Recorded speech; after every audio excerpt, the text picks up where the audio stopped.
18वीं लोकसभा का आगाज बेहद तीखा रहा। स्पीकर के पद को लेकर तलवारें तन गई सत्ता पक्ष और विपक्ष के बीच। हालांकि ध्वनि मत से ओम बिरला साहब को चुन लिया गया, एनडीए की जीत हुई, लेकिन आगे भी राह आसान नहीं है और इसी तरह से आरोप प्रत्यारोप और इसी तरह से प्रतिस्पर्धा चलती रहेगी, क्योंकि जो हमें खबरें मिल रही हैं डिप्टी स्पीकर को लेके विपक्ष अड़ा हुआ है।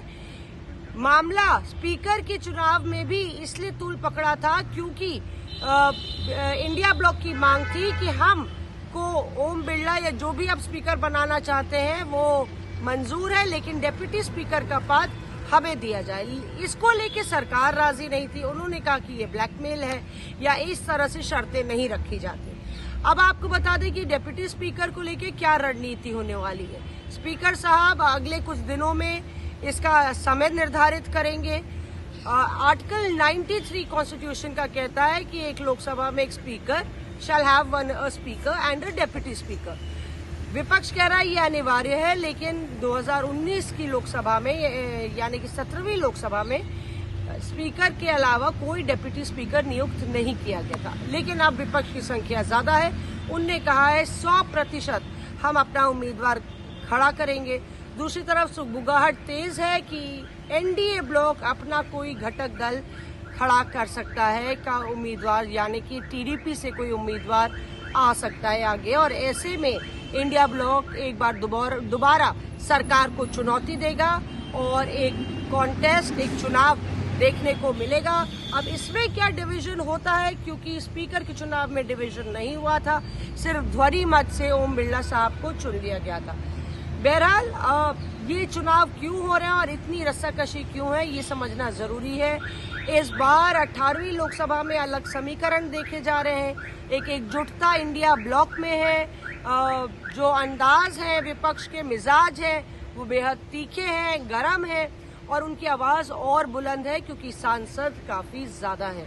वहीं बीजेपी की संख्या कुछ घटी है, हालांकि उनके पास बहुमत का आंकड़ा है, लेकिन लगातार इंडिया ब्लॉक ये कह रहा है कि मैंडेट प्रधानमंत्री नरेंद्र मोदी के खिलाफ है, उनकी पॉलिटिकल और नैतिक हार है ये जो 2024 में चुनावी नतीजे आए हैं। और यही वजह है कि इस बारी इंडिया ब्लॉक बेहद जोरदार तरीके से अपनी बात रखने की कोशिश कर रहा है।